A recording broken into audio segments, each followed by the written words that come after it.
Je suis Bertin Léopold Koyeb, enseignant-chercheur en sciences de gestion et directeur d'une business school au Cameroun. Je vais m'attaquer à cette problématique de couverture sociale comme levier de développement économique pour l'Afrique. Alors, pendant longtemps, moi je passe mon temps aujourd'hui à travailler sur la notion d'employabilité qui englobe globalement la formalité et l'informalité et la notion de gouvernance et du bien commun. Parce que ça c'est très important.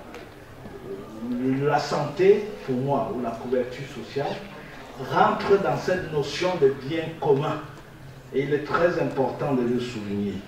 Alors, très rapidement, je vais pouvoir commencer par dire que l'environnement, ou bien situer deux steps, l'environnement, le continent africain est un environnement dans lequel les risques sociaux pèsent constamment. Et ça, c'est très important. Pourquoi? Parce que la problématique des couvertures sanitaires, de sécurité sanitaire, de qualité de la santé est quelquefois remis en cause dans les politiques de nos gouvernements. Or, un des indicateurs sur lesquels on mesure les choses, surtout en termes d'indicateurs de développement, c'est cette notion de bien-être collectif, commun. Et il est important. Vous voyez, très rapidement, moi je passe des temps, nous avons la recommandation 202 de l'OIT. Moi j'ai été pendant longtemps responsable de l'analyse de la dimension emploi à l'OIT pour 11 pays de l'Afrique centrale. Donc je passais mon temps à écouter les parties prenantes, c'est-à-dire le gouvernement, les syndicalistes et le patronat, pour intégrer cette notion. Et la grosse difficulté, c'est que on la comprend différemment. Donc il n'y a pas une centralité au niveau même de la compréhension, de la prise en compte de cette dimension ou de cette recommandation de l'OIT qui date quand même de quelques années. Le continent africain est un environnement dans lequel les risques sociaux pèsent constamment. L'OIT a adopté la recommandation 2002. Par la suite, nous avons eu, toujours par l'OIT, je crois en 2001, cette recommandation de la protection sociale. Cette recommandation que la protection sociale devait passer de 17% à 40% d'ici 2025. La réalité, c'est que nous sommes en 2025. Alors, quel est l'indicateur sur lequel on peut aujourd'hui? Pour ma part, je pense que ça a plutôt dégraissé. Dégraissé à cause des politiques aussi. Il faut reconnaître que un des enjeux essentiels de cette lutte, de cette notion de prise en compte, c'est les politiques. Donc, nous voyons qu'on a le niveau de protection sociale qui est alarmant au regard de la défaillance du système de santé dans beaucoup de pays de la sous-région.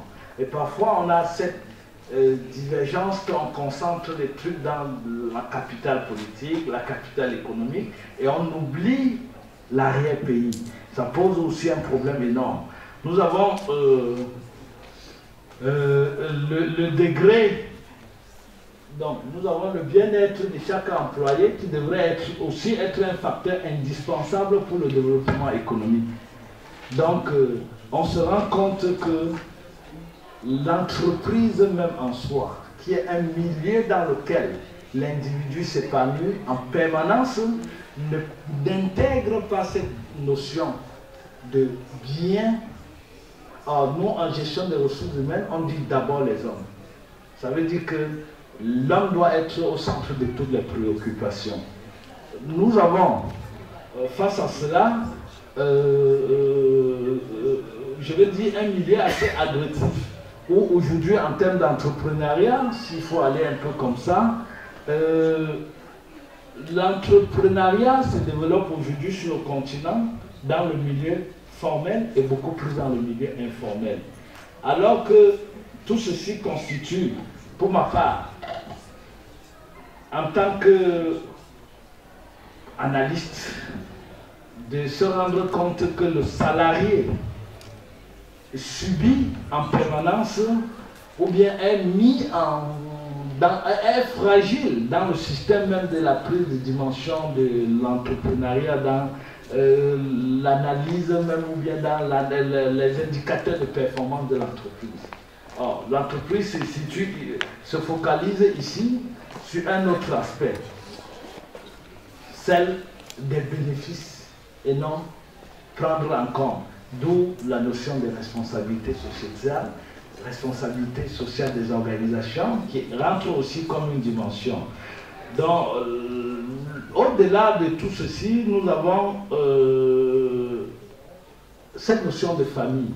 Parce que le jeune qui entreprend veut régler un problème. Ça peut être un problème de prise en charge de sa famille.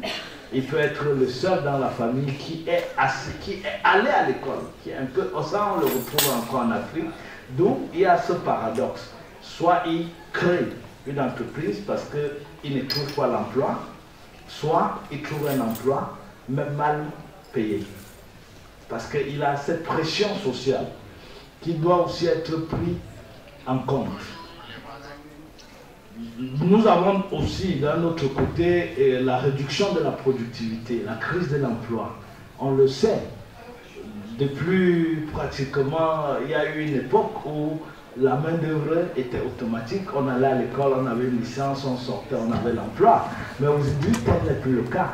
C'est pour ça que dans nos institutions universitaires, nous essayons d'intégrer cette notion d'entrepreneuriat dans la formation pour outiller les jeunes, en se disant, aujourd'hui, on peut ne pas être employé, mais on peut être employeur. Et à une certaine époque, au niveau de l'OIT, on analysait donc cette capacité des jeunes qui se reversaient dans le monde de la création de l'entreprise. Et d'un autre côté, on essayait de regarder la prise en compte du bien-être de ces jeunes qui s'investissaient à leur propre compte. Mais la réalité aujourd'hui pour moi, c'est que le système, dans sa généralité, détruit même l'entrepreneuriat. Parce que l'État aujourd'hui est dans la quête des recettes fiscales.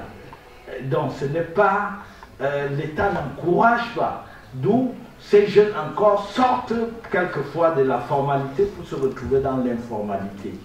Et ça pose un autre problème parce que dans l'informalité, c'est cette fragilité, c'est les risques qu'ils ont, c'est employer même des camarades en termes de main-d'œuvre non déclarée, mais ils sont obligés parce qu'ils veulent gagner leur vie. Au regard de ces enjeux, moi je dis la couverture sociale se pose comme un levier déterminant pour le développement économique et aussi pour les capacités de créer un cycle vertueux de création des valeurs favorables à l'essor sur le continent. Oublions la cartographie, parce qu'on va prendre, si on prend une cartographie, on a des indicateurs par zone et par pays aussi.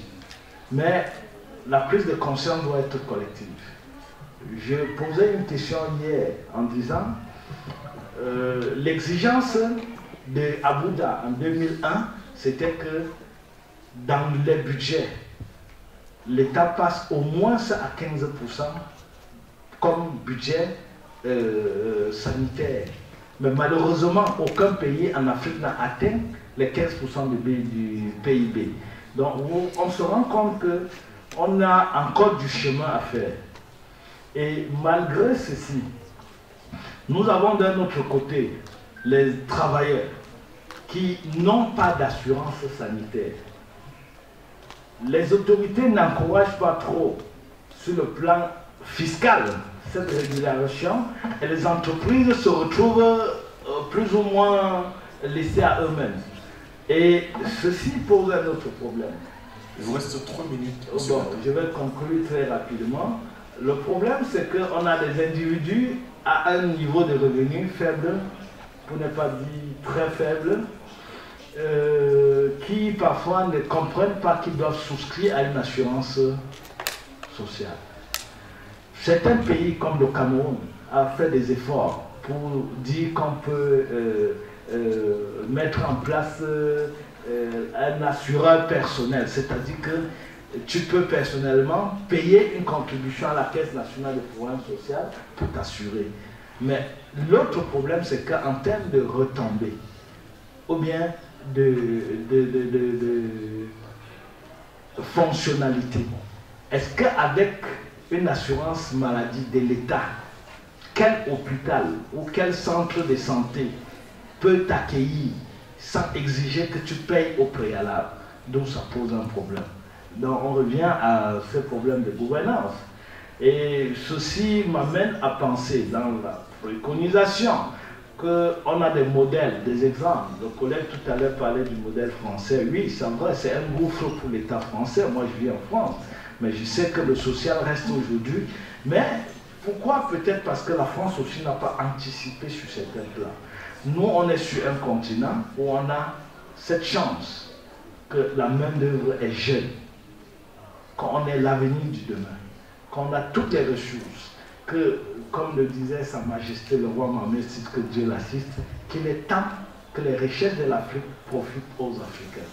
Et ceci ne passe que par la résolution d'une équation indispensable. La valorisation, la prise en compte de la dimension formation. Et comme je le dis souvent, dans le mot transformation, on a formation. Il faut transformer les mindsets.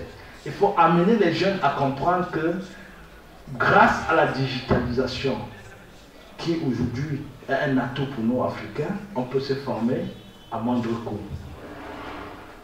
D'un autre côté, il faut que l'État sorte du système social en nous donnant la possibilité. Parce que moi, je pense que c'est une prise de conscience individuelle.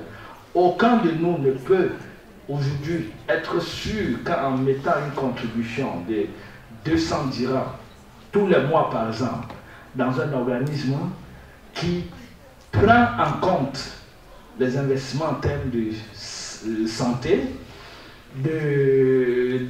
qui peut même, parce que c'est des fonds générés, et chacun de nous, si à ce niveau, on ne prend que 200 dirhams, je vais payer et pour moi, et pour ma famille, ou pour ma grand-mère qui est au village, parce qu'au moins, derrière, on aura cette assurance que la grand-mère, avant de t'appeler, pourra te dire que j'étais à l'hôpital, on s'occupe de moi.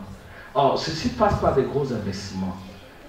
L'État a ce problème aujourd'hui. L'État ne peut pas être dans les infrastructures telles que les routes de ceci et intégrer. Mais l'État peut jouer un rôle régulateur.